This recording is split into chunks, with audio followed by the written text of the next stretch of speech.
My job is really 90% criminal. Along with the sheriff, Sheriff Wheeler, he and I are the co-heads of law enforcement in Bonner County. And so that is my main focus. And personally, that's my main focus. I've been steered away into the civil side quite a bit lately because of the dysfunction that's going on at the county and trying to assist in that manner.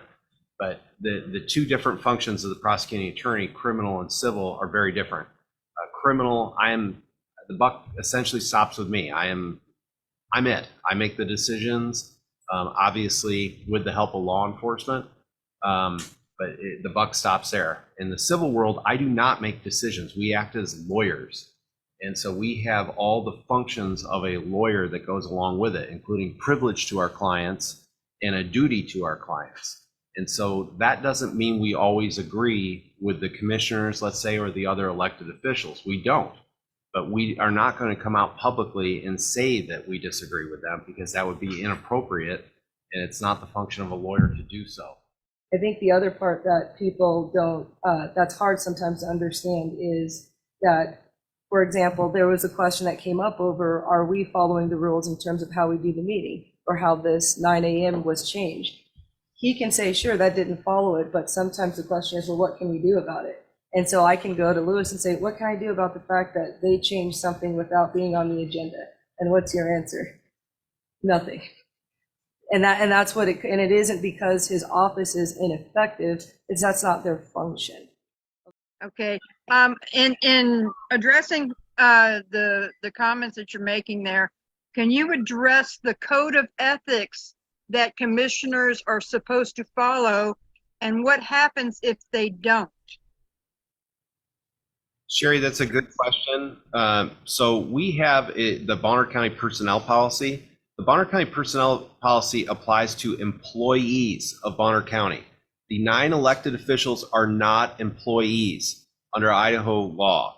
So the only code of ethics, and it's not really ethics, that the commissioners have to follow is Idaho code, or federal law for that matter.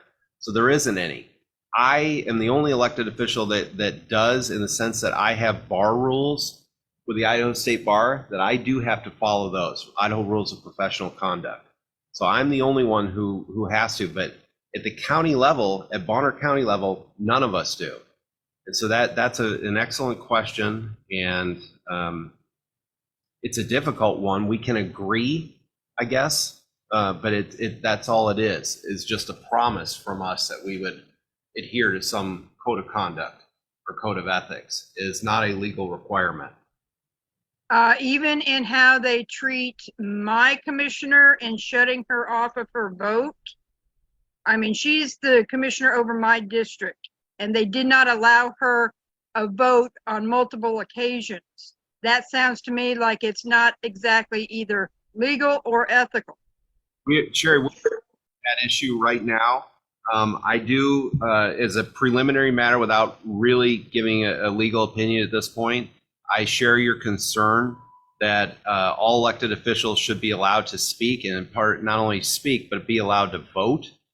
And so just because you may have a majority, I don't think you can foreclose the 3rd commissioner from voting and speaking on an issue. But again, that is an issue we're looking at. We can't give you a definitive answer on that right now.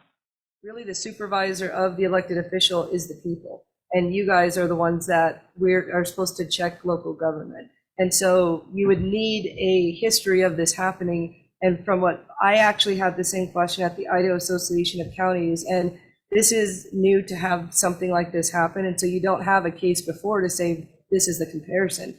We are lucky to be the first case, I guess, in this regard, but there's nothing that says you cannot do that. You rely on, in this case, and Marshall can correct me if I'm wrong, but you're relying on the integrity of the individuals that are in those particular seats to care about the presentation, to care about the character aspect, that there's not a rule to influence, because we don't want to have more rules and more laws. We want people that just respect mutually. Yeah, so Asia makes a good point. So we have this thing called the Idaho Association of Counties. It's been around for decades and decades, and they're just basically an advisory group that helps counties deal with issues, but when you go to them with a serious issue like this, they basically, their advice is, well, work together. You know, you should sit down and work together and be a team. I agree. That's absolutely 100% true. But the question then becomes, well, what happens when your team isn't functioning and isn't working together? You know, what are the rules? And the Idaho Association of Counties or the Attorney General's office, they don't really have an answer for those things. They fall back on, well, you just need to talk, or you need to listen to your prosecutor. Well, like Asia said earlier, the commissioners don't have to listen to the prosecutor. All we do is advise. We can't tell them what to do, for good reason. Your lawyer, you did not elect me to be a county commissioner, and I don't want to be a county commissioner. I have no right to tell them what to do. It's just advice.